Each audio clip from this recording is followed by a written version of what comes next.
Ang saling, mangawi ka ni Juda.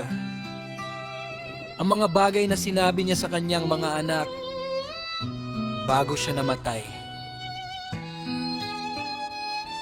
Nagkatipon nga sila at lumapit sa kanya at sinabi niya sa kanila, "Pakinggan ninyo, mga anak ko, si Juda na inyong ama. Ako ang ika-4 na anak na ipinanganak kay Jacob na aking ama, at bininyagan ako ni Leah na aking ina ng pangalang Juda, na sinasabi nagpapasalamat ako sa alahaya, sapagkat binigyan niya rin ako ng ika-4 na anak na lalaki." Ako ay matuling noong kabataan ko at masunurin sa aking ama sa lahat ng bagay, at iginalang ko ang aking ina at ang kapatid na babae ng aking ina. At nangyari nang ako'y tumanda na binasbasan ako ng aking ama, na sinasabi, "Ikaw ay magiging isang hari, di ginawa sa lahat ng bagay." At ipinagkaloob sa akin ng alahaya ang tagumpay sa lahat ng aking gawa, sa bukid man o sa bahay. Alam ko na nakipag-unahan ako sa isang usa, at inabot ko ito at inihanda ang karne para sa aking ama, at kinain niya ito.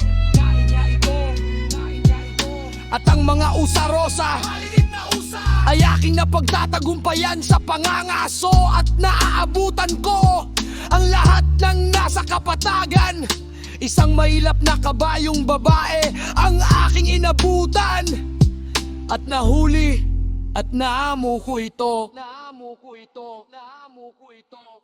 Nakapatay ako ng isang leon at kinuha ang isang batang kambing mula sa bibig nito. Sinunggaban ko ang isang oso sa pamamagitan ng kanyang paa, at itinapon ko ito sa bangin, at nadurog ito.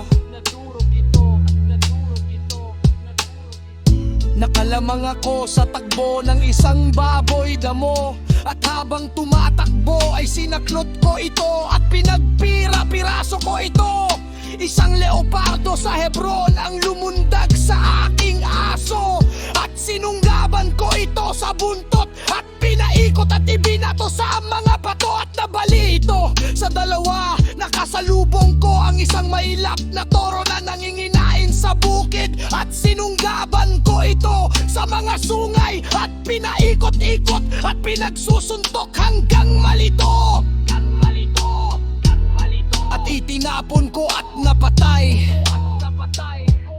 At nang ang dalawang hari ng mga Kananeo ay dumating na nakabaluti at nakasuot ng sandata laban sa aming mga kawan, at kasama nila ang maraming tao, nag-isang lakas kong sinalakay ang hari ng Hazor, at sinaktan ko siya sa mga proteksyon sa binti, at hinila ko siya pakaba sa gayoy.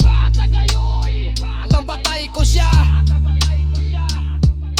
At ang isa pa, ang hari ng Tapua, habang nakaupo sa kanyang kabayo ay aking napatay, at sa gayoy pinalagan ko ang lahat ng kanyang mga tao.